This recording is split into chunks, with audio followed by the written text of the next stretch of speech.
ಪರಿಸರ ವಾರಿಯರ್ಸ್ ಮೈಸೂರು ಈ ಸಂಸ್ಥೆಯಿಂದ ಆಗಮಿಸಿ ಮಲೆ ಮಹದೇಶ್ವರ ಬೆಟ್ಟದಲ್ಲಿ ಏಕಬಳಕೆ ಪ್ಲಾಸ್ಟಿಕ್ ಮುಕ್ತ ಅಭಿಯಾನವನ್ನು ಮಾಡ್ತಿದ್ದಾರೆ.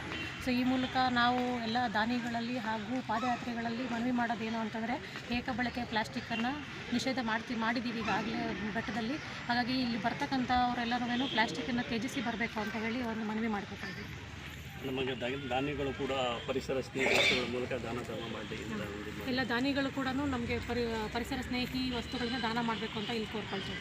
ಹಾಗೆ ಎಲ್ಲ ಒಂದು ಸಾರ್ವಜನಿಕರಲ್ಲಿ ನಮ್ಮ ಮಾನ್ಯ ತಹಸೀಲ್ದಾರ್ ಮೇಡಮ್ ಅವರ ಒಂದು ಸಮ್ಮುಖದಲ್ಲಿ ನಾನು ಮನವಿ ಮಾಡ್ಕೊಳ್ಳೋದಿಷ್ಟೇ.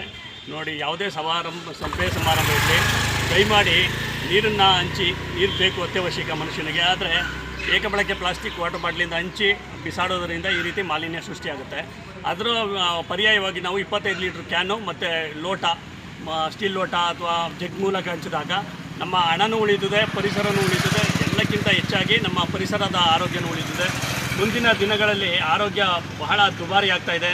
ದಯಮಾಡಿ ಕರ್ನಾಟಕ ಸರ್ಕಾರಕ್ಕೆ, ಜಿಲ್ಲಾಡಳಿತಕ್ಕೆ, ತಾಲೂಕು ಆಡಳಿತಕ್ಕೆ, ಮಲೆಮಹದೇಶ್ವರ ಕ್ಷೇತ್ರ ಅಭಿವೃದ್ಧಿ ಪ್ರಾಧಿಕಾರಕ್ಕೆ ಹಾಗೂ ಮಲೆಮಹದೇಶ್ವರ ವನ್ಯಜೀವಿ ಧಾಮ ಅರಣ್ಯ ಇಲಾಖೆಗೆ, ಪರಿಸರ ಹೋರಾಟಗಾರರಿಗೆ ಬೆಂಬಲಿಸಬೇಕೆಂದು ನಾನು ಎಲ್ಲರಲ್ಲೂ ಮನವಿ ಮಾಡುತ್ತೇನೆ.